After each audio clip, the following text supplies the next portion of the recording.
Orang dulu beda sama orang sekarang. Kalau orang dulu mah ya Allah dapat rezeki berapa aja mah boleh alhamdulillah. Istri sekarang banyak nuntut. Gaji kemarin sekian, kenapa sekarang sekian? Betul nggak? Kenapa begitu?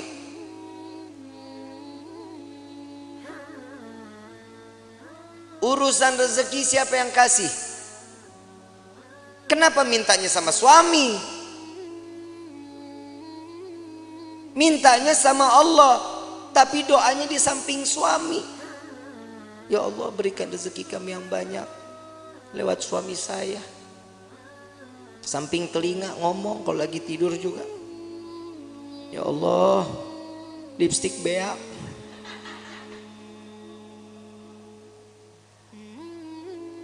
Itu suami pasti mimpinya nggak bagus. Rumah tangga itu dijalanin, bukan dipikirin. Betul nggak? Jalanin rumah tangga. Ya ada kerikil-kerikil rumah tangga ya wajar. Kita jalan aja kadang suka ada yang bolong jalanan. Betul? Saat dimana kerikil itu ada, itu pembelajaran bagaimana caranya kerikil itu hilang. Ambil sapu, singkirin. Jangan ditimbun, bakal jadi gede. Orang lewat susah. Yang namanya rumah tangga itu jalanin. Jalanin semata karena apa? Karena Allah. Cari ridho, selamat, imannya juga dipakai. Yang namanya manusia itu ditegur lewat perkataan Allah. Takwanya yang diingetin. Kenapa? Karena pernikahan itu wajib dijalani dengan ketakwaan, dengan ibadah kepada Allah. Suami istri kalau jalan ibadah sama-sama di hadapan Allah dengan mencari keridhaan Allah, selamat rumah tangga kita ibu bapak. Selamat. Ibu bikin kopi, ridho. Ya Allah, saya ingin bikinin kopi buat suami saya. Jangan dicampur sianida. Pahit. Bikin karena ridho, kehidupannya apapun senyum. Tadi saya bilang, jangan takut saat nanti setelah pernikahan, rezeki kalau Allah lagi kurangin, terima aja. Ujiannya tuh di dalam hidup kita. Itu ujian pertama. Kadang ada pernah dengar nggak orang baru nikah 2 bulan, 3 bulan cerai? Ada nggak? Ada. Kenapa? Karena tidak menerima hasil apa yang telah diberikan oleh Allah. Allah udah jamin di dalam Al-Quran, fa inna ma'al usri yusran, inna ma'al, setiap kesulitan pasti ada kemudahan, ada jalan keluar. Gak mungkin setiap jalan keluar itu buntu, gak mungkin. Allah menetapkan satu ujian kepada setiap hamba, pasti hamba itu punya kekuatan. Allah nggak jahat kayak kita. Kadang kita nyuruh orang seenak-enaknya, itu orang nggak mampu juga kita harus wajibin. Tapi kalau Allah memerintahkan kita karena tahu Allah ini manusia ini mampu, ini orang tahu cara jalan keluarnya, Allah kasih jalan keluarnya. Wa wajadaka dhalam fahada. Allah kasih petunjuk di dalam kehidupan. Ini ayat buat siapa? Nabi SAW. Saat Nabi berjumpa dengan 2 arah, harus kemana? Ke kanan kah? Lurus kah? Ke kiri kah? Kemana? Tapi Allah kasih petunjuk jalan. Makanya di dalam rumah tangga petunjuk itu wajib kita cari. Bagaimana caranya? Tahajud jangan ditinggalin, sholat duha jangan ditinggalin, sholat taubat, hajat, minta sama Allah. Kenapa?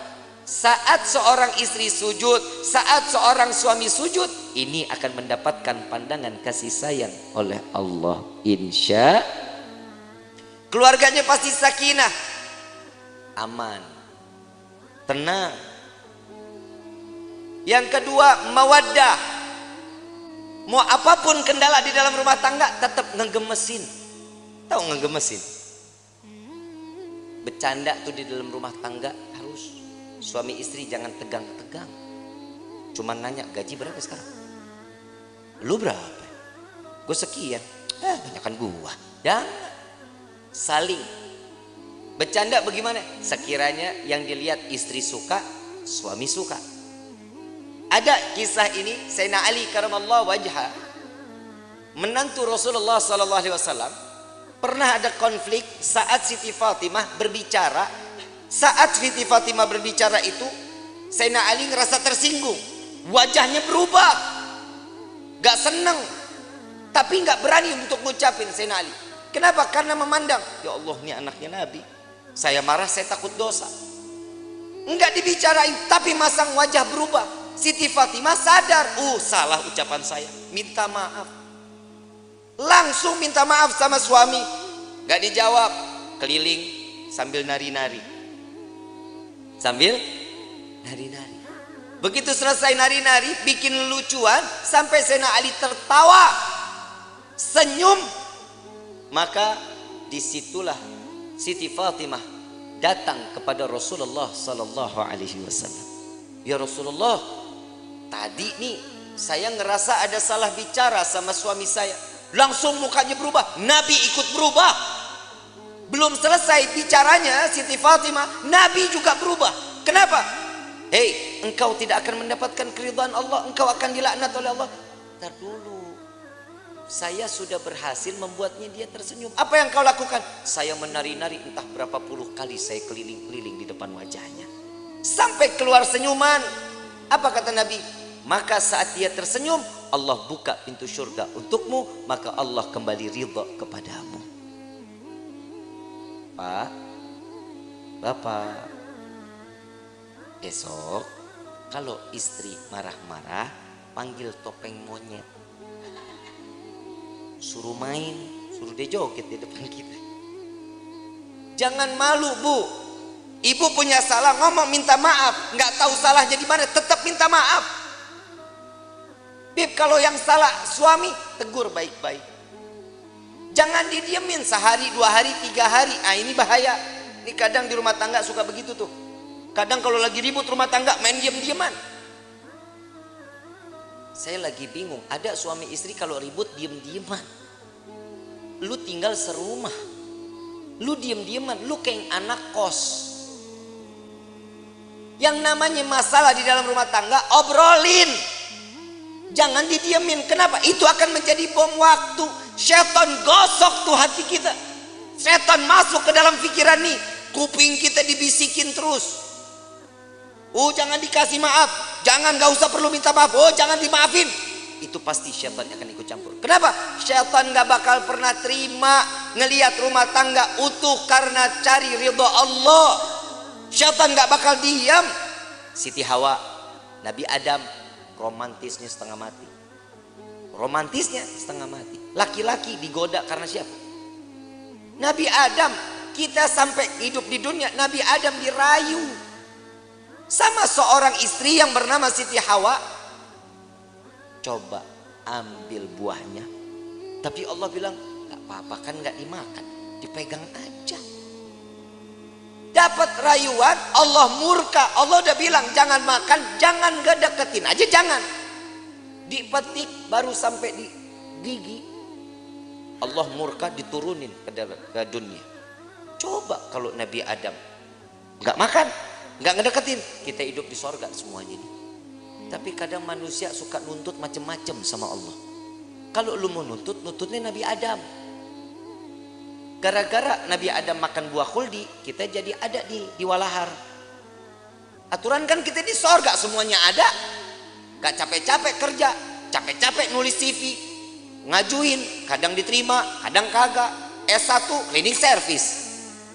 Kadang begitu. Kalau kita hidup di sorga kan nikmat, tapi inilah bagaimana kita bisa kembali ke dalam surga. Ujian dalam hidup itu yang membuat kita kuat di dalam iman kehadapan Allah. Suami mah perintahnya dikit, cuman ngasih nafkah yang halal, memberikan satu kebaikan, jangan mencontohkan suatu keburukan. Itu tugas suami. Istri pasar, masak, sajiin makanan, betul, ngurusin anak, rapihin rumah, betul, nyuci, ngepel, nyapu, nyetrika. Banyak gak kerjaannya? Emang lu tugasnya. Terus fungsinya suami ringanin beban istrinya, itu suami.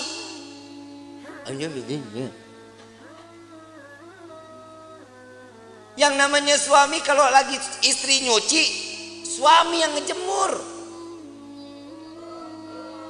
Emang nggak ada suami yang begitu di sini? Nggak ada. Tukar tambah, Bu.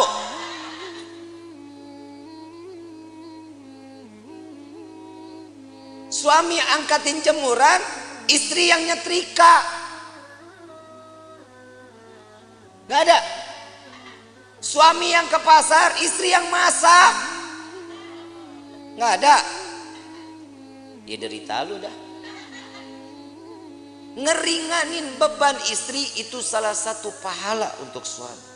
Minimal saat istri lelah, pundak kita berharga, Pak, buat istri. Saat istri mengadu, yang aku capek hari ini, sini saya. Gak ada yang begitu, gak ada. Berarti di dunia laki gue doang yang begitu tuh. Lah ngapa lu? Lah bini-bini gua. Ini fungsinya mawaddah, saling manja, gemesin. Tuh tingkah laku yang begitu aja ibu pada teriak. Kenapa? Gemes banget begitu. Yang ketiga, warahmah. Hibur kehidupannya dengan kasih sayang. Pegangan tangan, rahmat. Allah turunin kasih sayangnya. Rontok dosa kecilnya. Pandangan-pandangan mata, cintanya makin tumbuh. Tapi Pak, jujur kita jadi suami banyak ngedoain istri. Istri belum tentu doain kita, Pak. Lah emang benar, Pak, boleh dipercaya mau enggak, Bapak ntar tidur pandangan-pandangan mata. Yang namanya suami ngelihat istri, pasti di dalam hatinya, ya Allah, istri saya capek dari pagi sampai gini hari, belum ngurusin saya, belum apa-apa, ya Allah, kesian. Jadiin semuanya capeknya, lelahnya jadi nilai ibadah di hadapanmu, ya Allah. Itu suami doanya. Kalau istri ngelihat kita, Pak, lagi tidur pandang-pandangan, ya elah laki gue begini banget, mana mata belok, hidung pesek, hitam, hidup lagi. Tuh istri begitu. Tapi ingat, Pak, semua apa yang dilakukan oleh seorang istri contoh dari suaminya. Bapak mau lihat istri wangi, Bapak juga tampil wangi dong. Ya, jangan tiap hari pakainya 1000 bunga, 1000 bunga, 1000 bunga. Istri juga enak pakai yang kerenan gitu. Hahaha. Betul kan, Bu? Tapi memang istri itu dituntut wajib wangi di depan suami. Lu mah kagak. Mana apek, boremason, cap kampak, GPU, kan? Bu, jangan dulu dah, Mayang aja. Mayang, ini kan malam pertama nih, Yusuf, iya. Ini dalam hatinya Habib udahan ke. Mayang, tampilnya sebagaimana pengantin baru terus sampai mati menjadi pengantin baru. Ya, minimal kalau tidur nggak males pakai bedak, pakai lipstik. Ya, Sup ngomong, yang aku paling suka deh ngelihat kamu kayak gini. Puji. Seorang istri itu paling seneng, Sup, kalau dipuji. Yang hidung kamu tuh kayak baskom.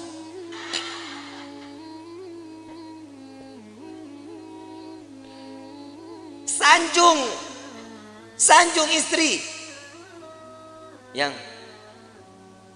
Nabi sering sanjung istri, disanjungkan sama Nabi kan. Disanjung Humairah yang pipinya kemerah-merahan. Bapak ngomong nih, Bib, masalahnya orang hitam legem. Mana merahnya? Ya minimal kan dipanggil manis kan bisa, sweetie kan bisa. Jangan dipanggil Blacky Blacky. Wah. Jangan. Karena kasih sayang itu timbul juga dari panggilan. Jujur, Pak, maaf, Bapak kalau dipanggil Sia gahar nggak? Kesel nggak? Dibilang manehna? Kesel nggak? Saya ini seorang kepala rumah tangga, hargain saya. Coba kalau suami dipanggil sayang, besok uang jajan nambah, Bu. Dan laki-laki juga sadar diri, wajib ngasih tahu sama istri.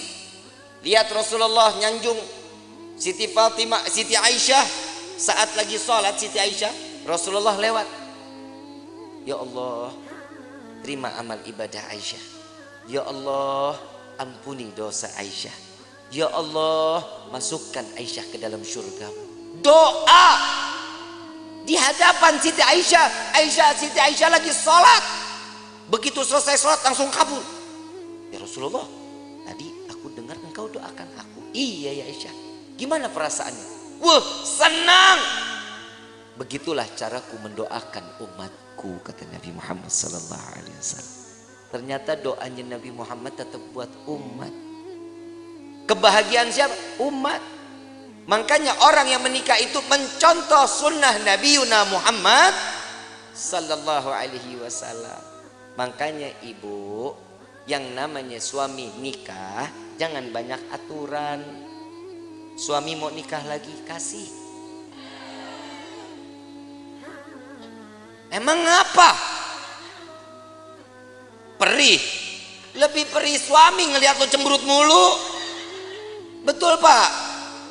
Pulang dari pagi sampai sore ngelihat istri udah begitu aja modelnya, dari mulai bangun tidur sampai sore begitu.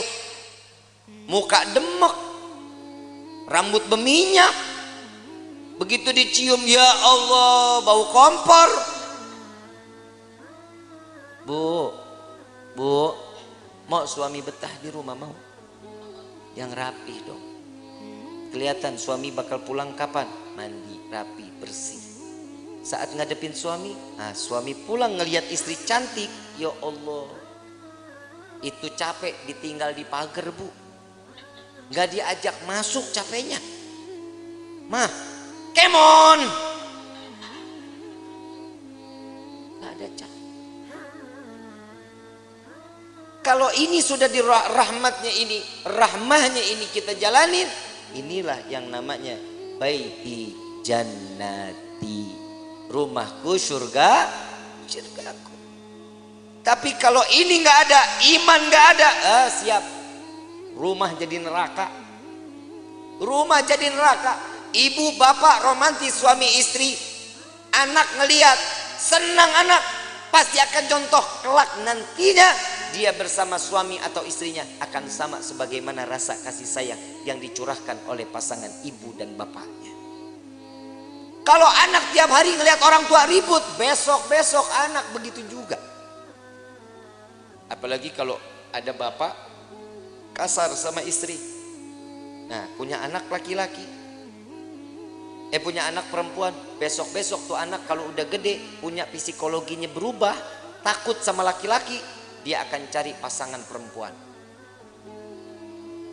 Lah emang udah banyak sekarang yang begitu.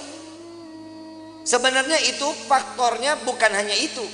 Yang kedua, ada selah sama siapa dia bermainnya, sama siapa dia berkawannya. Makanya rumah tangga itu diisi dalamnya dengan iman, kenalin Allah sama nabinya, maka rumah tangga akan berkah. Ini ibu kagak sholat, bapak enggak sholat, anak dituntut untuk hafal Quran, kan PA. Nah ibadah ya, jangan bikin ibu bapak masuk ke dalam neraka. Nah lu yang mau dinerakain.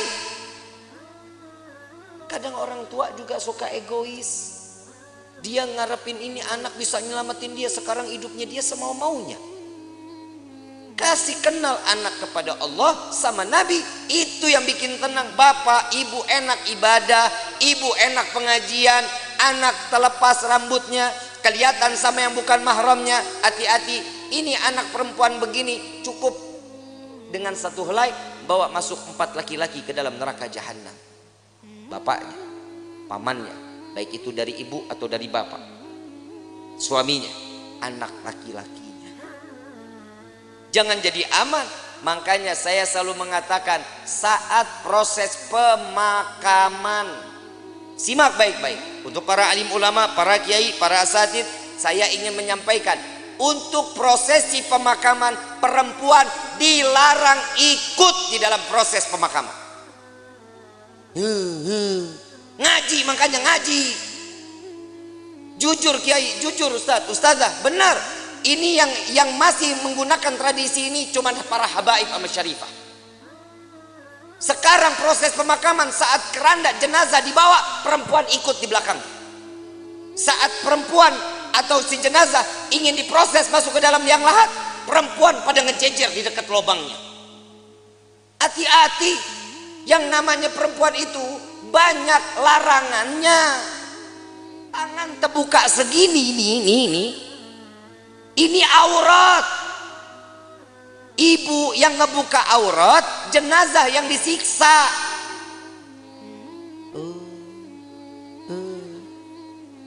Ini tolong Pak diumumin.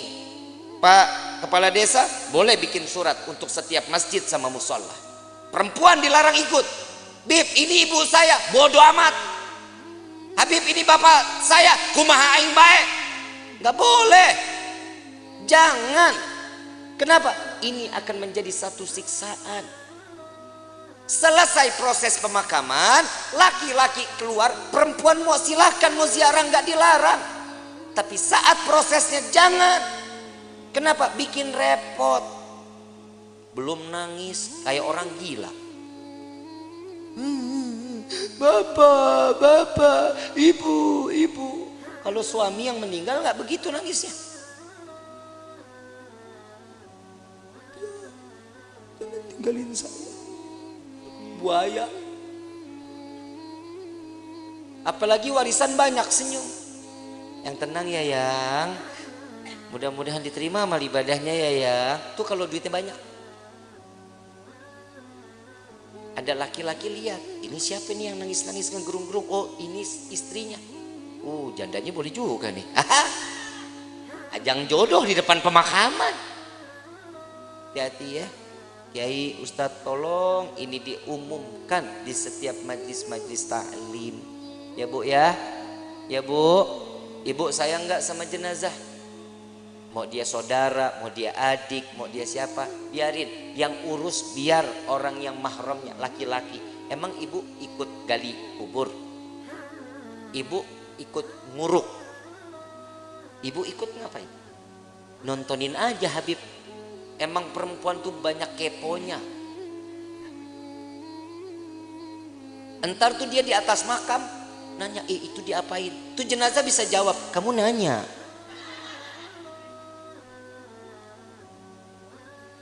Bahaya. Ya jangan ya. Jangan ya Bu ya. Mulai sekarang nggak boleh ikut lagi. Insya Allah. Nanti kalau suatu saat mudah-mudahan kita semua dikasih umur panjang, sehat afiah untuk ibadah kepada Allah. Amin ya Rabbal. Allahumma, entah keluarga kita yang meninggal biarin aja, biarin sampai selesai. Mau ikut ke pemakaman boleh, tapi nunggu selesai proses, laki-laki keluar, perempuan baru masuk. Ya, ikut situ. Mau tebar bunga silahkan, ya, mau naruh air mawar silahkan, nggak apa-apa. Tapi saat proses perempuan jangan ada yang ikut. Kenapa? Ini yang akan menjadi penyebab siksaan untuk ahlil kubur. Na'udzubillahi min dzalik. Kenapa? Karena perempuan itu banyak larangannya. Paham ya?